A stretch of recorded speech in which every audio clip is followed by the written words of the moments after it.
A contempt hearing was held earlier this morning in the criminal trial against Donald Trump for his various violations of the gag order in place, his threats and intimidation directed at witnesses and jurors. This hearing in the Manhattan courthouse in the criminal trial relating to Donald Trump's falsification of business records to interfere with the 2016 election. It was an explosive hearing.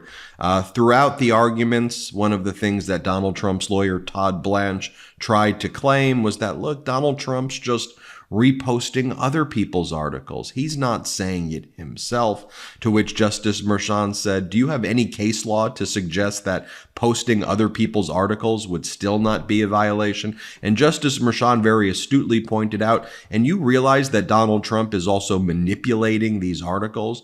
The quotes that Donald Trump is attributing to certain people are actually quotes that Donald Trump himself is manipulating and changing the language in the quotes. By the way, that's something that our editorial team at MeidasTouch.com has been consistently pointing out. So it's good to see that that is reaching a wider audience right now, that Donald Trump is doing that, to which Todd Blanche had to say, Judge, look, Donald Trump is doing his best to comply. I hear you, but he's really trying so hard to comply with the gag order each and every day, and he just doesn't know what he's supposed to do and what he can't do, to which Justice Merchan responded to Donald Trump's lawyer, Todd Blanche. Mr. Blanche, listen to me very carefully. You are losing all credibility in this courtroom. Do you understand me that you are losing all credibility here? That's a powerful line from Justice Merchan. Let me just take you through what went down at this contempt hearing earlier in the day. Now, the court is reserving its ruling on whether or not Trump will be held in contempt, whether it will be financial penalties plus something even more. As the district attorney pointed out, for this specific group of violations, they were not seeking incarceration yet. And they emphasized the word yet. But they also pointed out earlier this morning that they were filing another application for an order to show cause to hold Donald Trump in contempt for additional violations that Donald Trump has made recently. And I believe that's referring to the story that we exclusively broke at the MeidasTouch Network, where Donald Trump intimidated and harassed the jury last night, where he said the jury's being very unfair to him. He said the jury's made up of 95% Democrats, which I don't even think is true. So I think we're going to be seeing another application in addition to the one that was that underwent this hearing earlier this morning, that I think there will be another hearing that will be taking place to hold Donald Trump in contempt again. And I think that hearing will have more serious implications. As Donald Trump was described in the courtroom by various reporters, Hugo Lowell described him as looking fatigued and with his eyes closed. Adam Klasfeld talked about how Donald Trump was flinching the moment photojournalist pool set up in front of him. Here's how it started. Klasfeld does some great reporting. Let's just go through. He's in the courtroom. Let's just go through some of the things that he discussed. Justice Merchan took the bench and said, look, there are two matters that have been called into the record. On April 15th, the prosecutors asked this court to sign an order to show cause on allegations that Donald Trump violated the gag order on 3 occasions. And then on April 18th, they did so again on 7 more alleged violations. So a total right there of 10 separate violations. The district attorney, Christopher Conroy, explained how, look, the court has already found that the types of extrajudicial statements that Donald Trump has made and is making pose a very real threat to the integrity of these proceedings. That's what the prosecutor's saying. Yesterday, here in this building, Donald Trump violated the gag order once again on camera.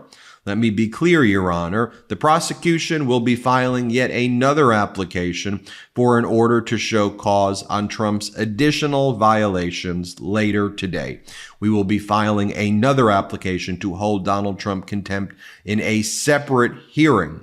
The prosecutor then says that Donald Trump seems to think that no one is off limits to him, and he thinks that he can attack and intimidate anybody that he wants.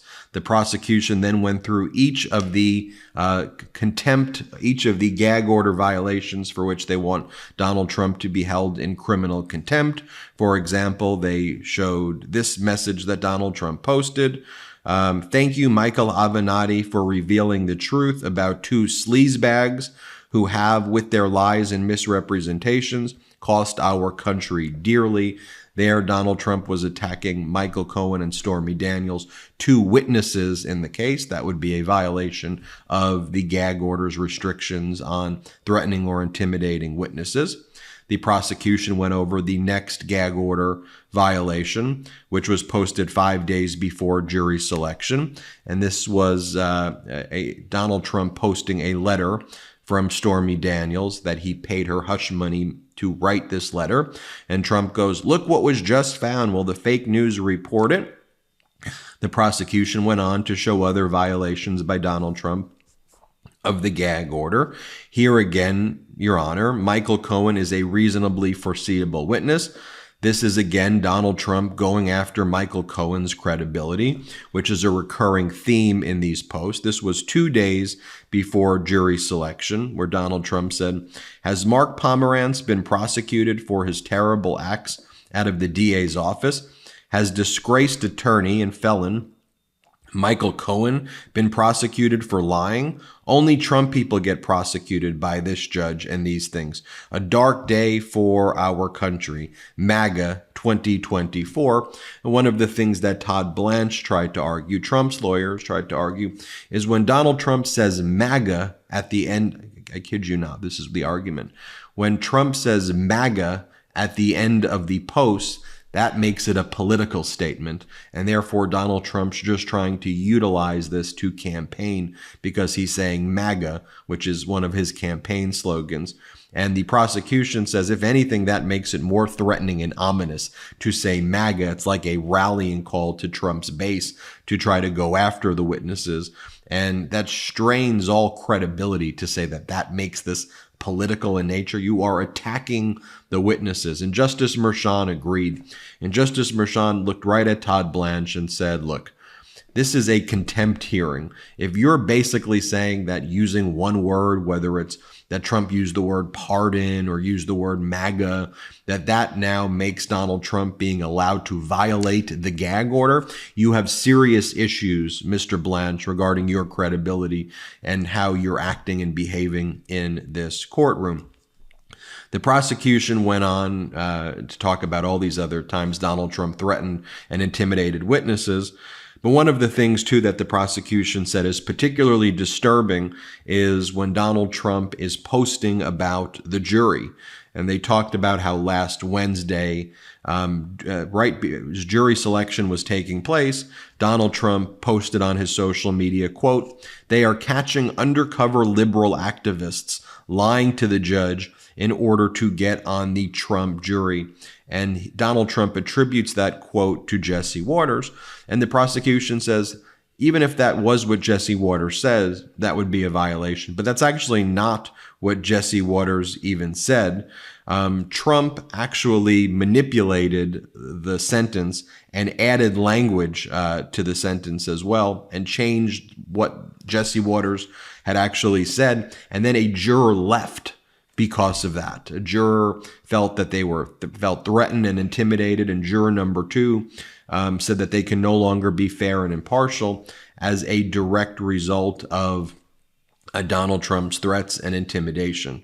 And the prosecution said, look, this should be very clear. These are very clear violations.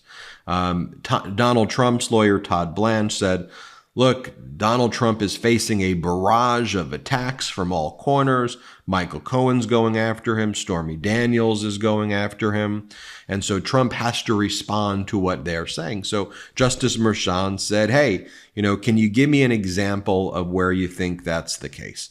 And then Todd Blanche said, well, here's an example where Michael Cohen was referring to Donald Trump as an orange menace. And then the judge said, can you show me the post? And so what it was Donald Trump first attacked Michael Cohen, and then Cohen then responded. And the judge said, in any event, Michael Cohen's not on trial. Stormy Daniels is not on trial. They're not the criminal defendants in this case. Your client, Donald Trump, is the criminal defendant in this case, and that's what I'm concerned about. He needs to follow the gag order. He needs to comply with the gag order. And then they went on to what I said earlier, how Todd Blanche said to Justice Merchan, Trump's really trying to comply. And the judge is like, look, you're losing all credibility here. Justice Merchan said, I'm going to reserve my ruling, and I will be ruling soon. There has not been a ruling yet. But then as soon as there was a break before David Pecker, the first witness, went back and took the stand, Donald Trump attacked Justice Merchan in all caps and said, highly conflicted, to put it mildly. Judge Juan Merchan has taken away my constitutional right to free speech. Everybody is allowed to talk and lie about me, but I am not allowed to defend myself. This is a kangaroo court, and the judge should recuse himself. So after that whole hearing that I talked about, there was a 10-minute break, and Donald Trump used that break to post in all caps an attack against the judge, and a false attack against the judge. Trump simply restricted from threatening and harassing witnesses in the case, threatening and harassing and talking about the jurors in the case, talking about family members of the district attorney or the judge. I mean, that's basic for all people who are in the criminal justice system, that you can't do that. So that was the update from today. And then Donald Trump's lawyer, Todd Blanche, entered the courtroom, and as Adam Klasfeld described it, Donald Trump's lawyer, Todd Blanche, looked even more miserable than Trump. As Trump continues to attack the judge, as the judge is now saying, you've lost all credibility, Mr. Blanche, in this courtroom, you've got Todd Blanche being described by reporters as looking absolutely miserable. And that's everything Donald Trump touches. And you'll recall Trump's prior lawyer in this case, Joe Tacopina, quit, and for good reason. I'm Ben Meiselas. This is the MeidasTouch Network. We'll keep you posted as soon as we get the ruling. Hit subscribe. We're on our way to 3 million subscribers. Thanks for watching. Enough! Send him to the big house, not the White House. Get the new exclusive tees, mugs, and stickers right now at store.MeidasTouch.com. That's store.MeidasTouch.com.